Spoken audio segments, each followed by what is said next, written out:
إنا لله وإنا إليه راجعون.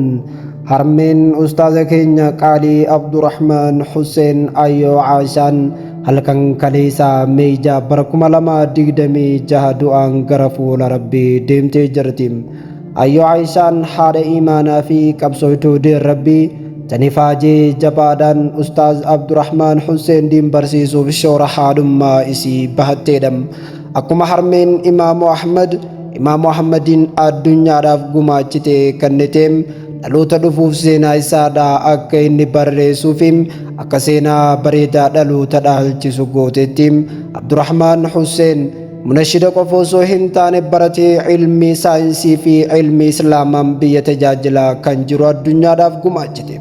Harmeetiin Rabbii rahmata haa godhuuf jenna. Waggoota muraasaa dura gaafa ustaaza bira deemnu Finfinneetti wal barree turre kan jedhu obboleessi keenya tokkom Rabbi rahmata haa godhuufim Ustaaz Abdurrahmaan Rabbi haa sabbarsiisu jennam. Abdurrahmaan Hussein injiinaram yeroo ammaan tana karaa hedduun hawaasa isaa tajaajilaa jirudha.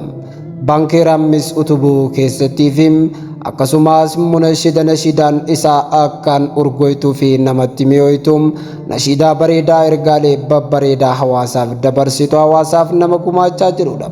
Ogummaa barateen hawaasa tajaajiluufim dinagdee keessatti hirmaateem dhaloota dhufuuf fakkeenya tahaa kan jiru Ustaaz Abdurrahmaan Hussein namoota hedduu biratti kan jaallatamuu fi yeroo ammaan tana hordoftoota baay'ee gara Feesbuukii fi Tiiktaakii fi Yuutuubiitiin nama qabudha. Hordoftoota 700 olii kan qabu yoo ta'u gara Feesbuukiitiin Tiiktaak irratti immoo hordoftoota sanii ol qaba. Abdurrahmaan Hussein nama jaalala ummataatiin nama hedduu boojee jirudha. Rabbiin haa sabbarsiisum harmeetiin Rabbi rahmata haa godhuuf. اللهم اغفر لها ورحمها وعافها واعف عنها وأكرم نزلها ووسع مدخلها واغسلها بالماء والثلج والبرد ونقها من الخطايا كما ينقى الثوب الأبيض من الدنس وأبدلها دارا خيرا من دارها وأهلا خيرا من أهلها وزوجا خيرا من زوجها وادخلها الجنة وقها فتنة القبر وعذاب النار.